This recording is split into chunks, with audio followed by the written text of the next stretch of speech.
Hey guys, what's up? Welcome back to another awesome YouTube video. And in today's one, guys, I'm going to be telling you guys how to use time as an edge. Now, getting into things, guys, basically when we're talking about using time as an edge, we're going to speak about a couple of different things, including our time frames as well, because time frames obviously are the first indication or the first kind of use that we have of basically using time as our edge. So to get started, guys, I'm going to give you guys a couple of tips as well.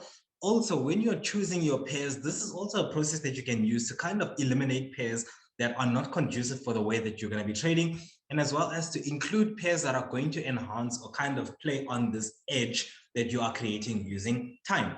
Nonetheless, when we get into things, guys, when we're looking at the pairs that we are trading, like right now we're on AUD CHF.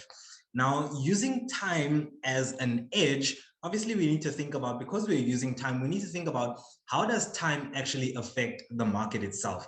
Now, the first way that time affects the market is obviously we know that right now it's maybe 10 o'clock a.m. South African time, but it's not 10 o'clock throughout the whole world. So by default, we understand that already there are different parts of the world. For example, the US that has a lot of traders, and maybe kind of London that has slightly less traders.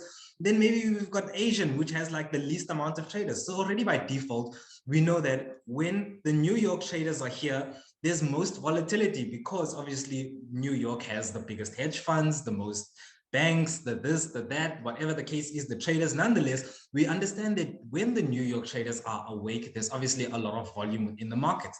Then next followed when Londoners are awake, or when the Eurozone is awake, then we have another bunch of traders that are there that are actively trading volume. And obviously during the time that the Asian people are awake, or rather that Asian session is busy going on, we have the least amount of volume. So already by default, just by thinking about who is active during our trading day, we've already got a sense as to how are we going to tackle this pair, or how are we going to be trading or looking for entries on this pair depending on time.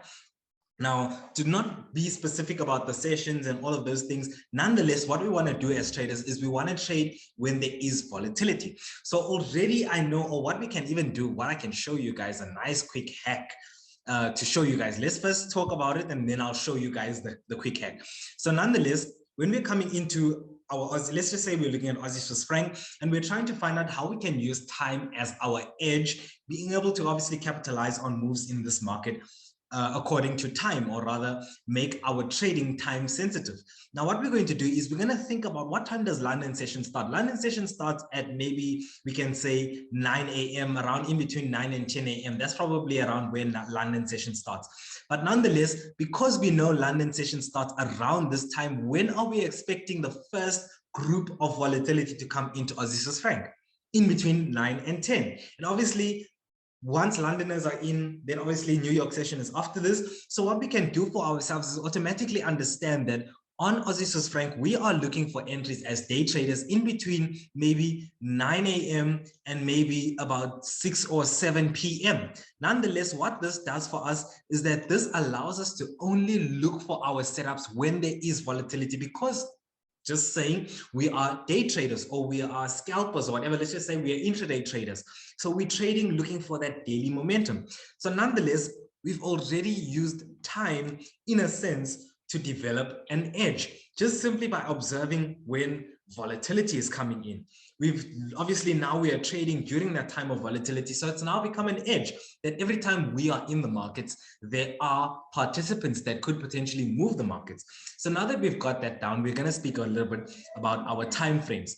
Now, to get into our time frames, we're going to be very simple, very quick, and very short when it comes to our time frames, guys, because this is a big gem, and it's so simple to think about. Nonetheless, when we speak about time frames, what we will notice about the time frames, like right now we're on the 4-hour.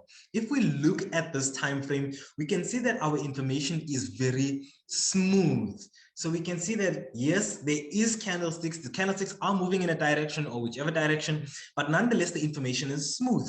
But if we went down onto a smaller time frame within the same price action, what we would notice is a whole lot of noise, market moving up, moving down, moving sideways, doing this, doing that, doing whatever the case is. Nonetheless, just being a whole lot of, I guess, just fairly more corrective, or nonetheless with a lot more detail. than this nice smooth price action that we have on a higher time frame. So already by default, we can see that our time frames kind of act as an indicator, where when we're on a higher time frame, we get a lot more smoother information. So nonetheless, when we're talking about our decision-making process, it's easier to make a decision based off smoother information. We can clearly see that, okay, cool, there's an uptrend happening here on our higher time frame. We've got important support down in this area over here. We've got important resistance down in this area over here. But if, for example, we were on a smaller time frame with the same piece of information, it would be a lot more difficult for us to get to that conclusion and be able to see the price action with clarity.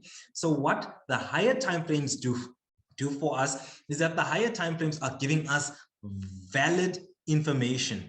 So what we're doing is, the higher the time frame we're looking at, obviously that's why we do our top-down analysis, the higher the time frame we're looking at, the more valid our information is, obviously the more confluence we have on our trades.